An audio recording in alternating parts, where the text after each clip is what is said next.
Ito ang aming tinitirahan dito sa Berlin. Ito yung apartment na aming inuupahan ngayon. Ito yung main door niya. Quick tour lang tayo. As yan yung pasok ng pintuan ng main door ay kitchenette agad. Ayan. And then ito, may art. Okay? May door access papunta sa kabilang kwarto. Extra storage dito.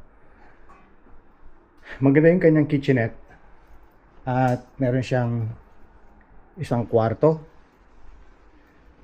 Dalawang banyo. Isa, dalawa. Maganda yung banyo niya. Medyo luma na pero maganda pa rin. Dalawa siya. Parehong pareho. Ayan. Isa, dalawa. Ito yung another kwarto. Maganda yung view. Tapos bawat kwarto ay may TV. Maganda yung salon niya. Ito, maraming bintana. At ito yung another salon. Maganda rin. Another sofa bed pa yan. Yan. Ito yung view. Okay.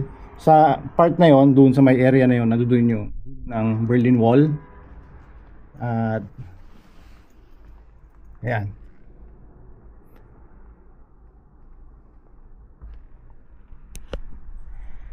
Siyempre, pag nasa Berlin ka, alam na ninyo, walang mura, lahat dito ay mahal. Kaya, yun, quick tour. Kung gusto ninyong malaman ang details ng apartment na ito, mag-comment lang kayo sa akin.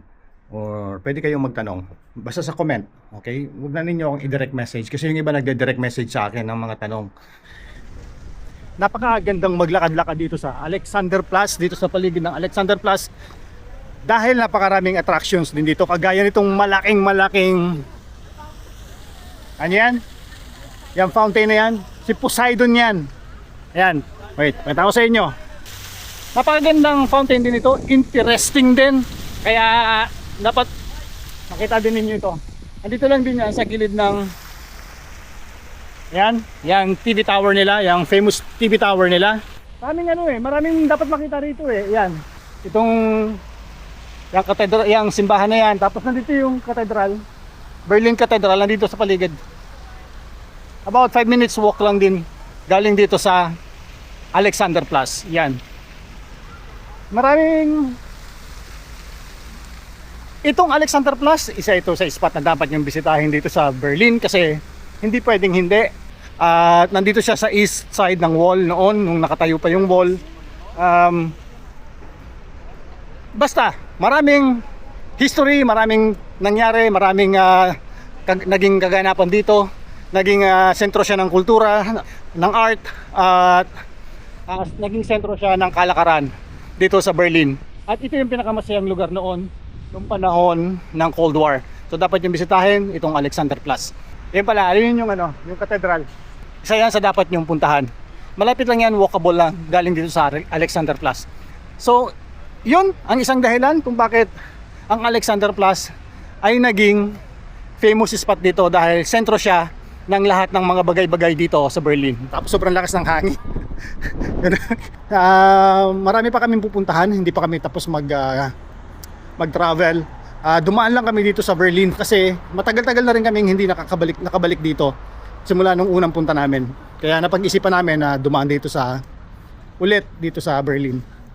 Dito sa Germany actually. And then mag-move kami sa next country naman.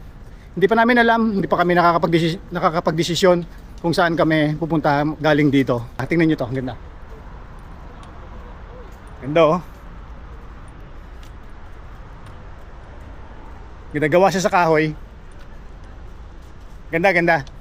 Hindi pa namin alam kung saan kami, pero mamaya pag nakapag-relax kami ng konti, and then magde-decide kami kung saan kami pupunta next. Berlin Cathedral, natatandaan ko naglalakad kami dito noon pa nung unang punta namin. Napakaganda dito. At syempre walking distance lang siya. Yan lang yung Alexanderplatz, yung nakita niyo yung may na yon, yung may tower na yon. About 7 minutes, 8 minutes. Kung mabagal-bagal kayo, siguro mga 10 minutes. Nandito na kayo sa Berlin Cathedral. Isa yan sa kanilang famous na attraction dito sa center of Berlin. Nandito lang yan sa gilid ng Spree River. Ang tawag sa kanilang river dito ay Spree, yun ang pangalan. I-recommend ako talaga sa mga nagta-travel kung kaya nyo maglakad kayo ng maglakad. Kasi hindi ninyo makikita ang bawat corner, ang kagandahan ng bawat corner ng isang city. Tingnan nyo naman to. Massive. Ayan no. Grabe.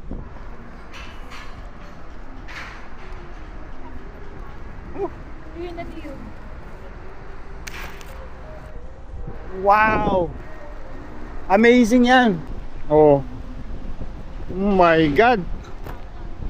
Nababaliktad yung payong ko. Wait. Oh. Yun yun naman. Grabe. Wow.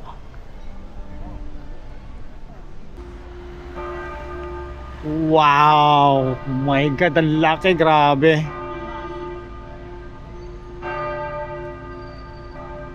Grabe yan. Tingnan nyo yung scale ng tao doon sa baba. Yun, kung nakikita nyo yung scale ng tao doon. Ganyan siya kalaki. Tapos, dito sa kabilang side naman, dito yung museum. Ayan. Ito yung kanilang National Museum. Napakalaki din. Tingnan mo yung mga column doon. Tingnan nyo yung mga size ng tao doon sa ibaba. At napakaganda dito sa paligid. Tingnan nyo naman. Oh, napakaganda niyan. Pero ito talaga massive to. I-recommend ako talaga ito sa inyo. Ito. Yan. Grabe. Tinatan nyo yung mga structure, yung mga statues. Statues na yan. Ang lalaki ng statues na yan. Siyempre hindi na natin papasukin yan kasi nag-pass by lang kami rito. Naglalakad-lakad lang kami. Kami ay nag-relax lang. Ang intention ko lang ay maipakita sa inyo yung mga dapat nyo makita dito sa Berlin. Kami ay nag-relax lang naman dito. Hindi kami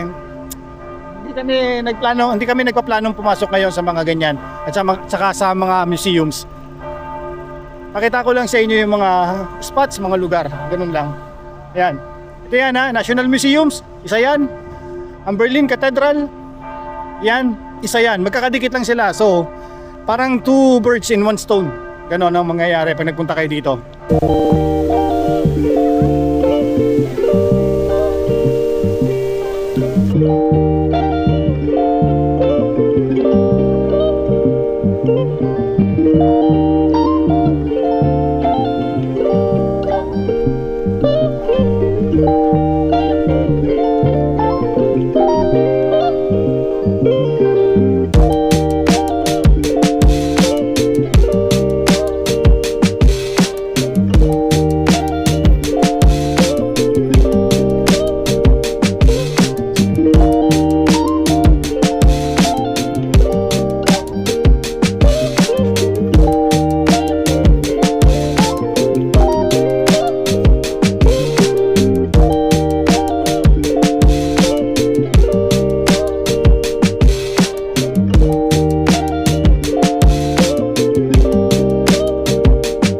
Ang ganda. Nagisimula na magpalit ang kulay ng mga puno. Tingnan nyo naman Medyo autumn na talaga. Pero ayos lang kasi mas nai-enjoy namin ang aming gala kasi hindi kami pinapawisang masyado. At hindi naman kalamigan. Tingnan mo, naka-t-shirt nga lang ako. Interesting din itong bridge na to. Ayan, nandito lang din siya sa gilid. Ang daming mga rebulto na malalaki. Tingnan nyo. Hindi ko alam kung sino-sino yung mga yan. Ayan Wait. Pakita ko sa inyo. Ayan. Hindi ko alam kung sino-sino sila. Pero galing nito. Ang galing niyang statue na yan. As yan, may mga ginagawa pa. Tapos tinan nyo. Ayan, ang lalaki na mga statue dyan sa... Ang lalaki na mga statue dyan At yung mga statue na yan. Ang lalaki niyan. Ayan. At ito. Napakalaki niyang dome na yan. Ayan pala, yan. At yan. Yan yung Museum Island. Sandali. May ulan yung aking may basa. Okay, yan yung Museum Island. Yung nasa kabila na yan. At isa din yung spot. Isa din yung attraction dito sa Berlin na dapat nyo bisitahin. Museum Island. Tandaan nyo yan. Medyo may pagka-Indian ang dating nito. Hindi ko alam kung ano yan. Subukan natin. Mukhang libreng pumasok mo sa loob para masilip lang natin, para may pakita ko lang sa inyo ng kaunti yung loob nito. Itong Island Museum na ito. Tingnan natin kung anong meron sa loob. Maraming makikita sa loob. Wow, ganda ng loob niya. Tingnan niyo naman. Oh. Merong mga cafe dito sa loob. Kung gusto niyo magkape-kape dito sa paligid. Ayan oh, tingnan niyo, ganda. Wow. Wow, tingnan niyo naman. Oh. Ang laki, grabe. So may bistro, may kapihan, may toilet syempre. Pwede kayo magpahinga dito kung gusto niyo magpahinga dito sa loob nito. Kung pagod na kayo maglakad. Ayan. Yun. So ito yung gitna. Ito yung courtyard, parang courtyard nitong Island Museum. Hindi kami papasok nung sa museum. Museum mismo. Tingnan natin yung loob. Oo nga, syempre hindi ako magsasalita masyado kasi echo ang boses ko dito. Ayan.